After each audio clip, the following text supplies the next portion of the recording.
Merci Jean-Marc pour la présentation de tous ces outils. Je reviens un petit cran en arrière. On est à un moment où, avec l'introduction du numérique dans les programmes, avec le plan numérique, si on demande aux enseignants de former au numérique, de former avec du numérique, il faut qu'eux-mêmes travaillent et des outils métiers en phase avec cet objectif pédagogique, ces grands objectifs de transformation qui sont liés à la pédagogie avec le numérique. Le thème des 2 jours, innover en pédagogie, innover avec le numérique. On a là des exemples extrêmement prégnants, réalisés, opérés par Canopé. Ce qui est important de voir, c'est que tous ces outils, collaborer, partager, s'auto-former, indexer, autoproduire et co-construire, aussi, c'est dans le fond toutes les valeurs qui décrivent la société numérique.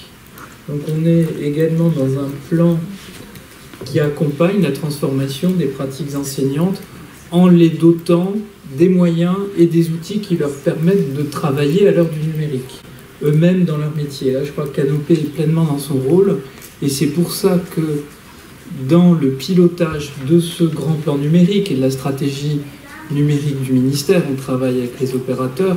Je cite également le CNED, qui est extrêmement engagé dans la transformation numérique de la production des enseignements à distance qu'il est en train d'opérer.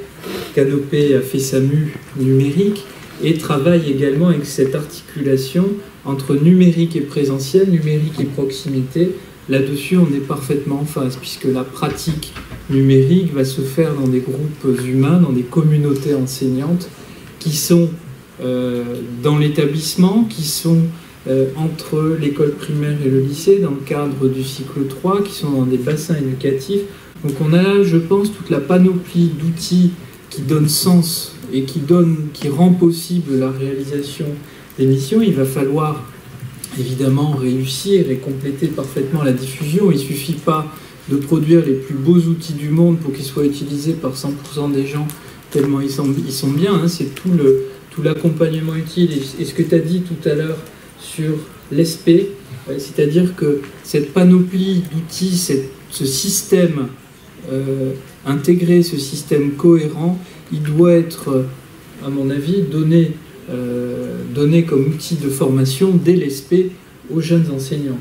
C'est comme ça qu'on va acculturer l'ensemble des générations futures d'enseignants dans cette transformation numérique de l'éducation nationale.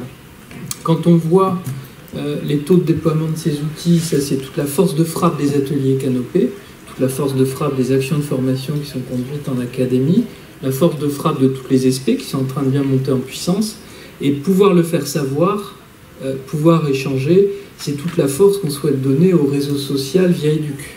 On voit aujourd'hui qu'il y a des dizaines de milliers d'inscrits et de participants, de contributeurs sur Viaéduc. C'est pas assez. Il y a des beaux objectifs quantitatifs pour la fin de l'année, et je pense que réussir l'intégration de tous ces outils avec des fonctions de partage, de commentaires, de dépôt, de ressources, j'ai envie de faire le pari que Viaéduc va exploser par son succès. En tout cas, je pense qu'on a là les bons ingrédients qui permettent le déploiement et l'adoption, je dirais, des usages, voilà, qui vont permettre la réussite du plan numérique. Et si je reboucle avec l'introduction de ce matin, c'est également ce qu'attendent les investisseurs territoriaux.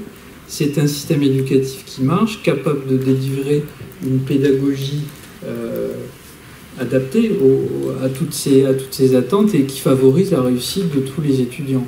Donc là, voilà, je pense qu'on a une histoire qui se tient et des projets qui le démontrent.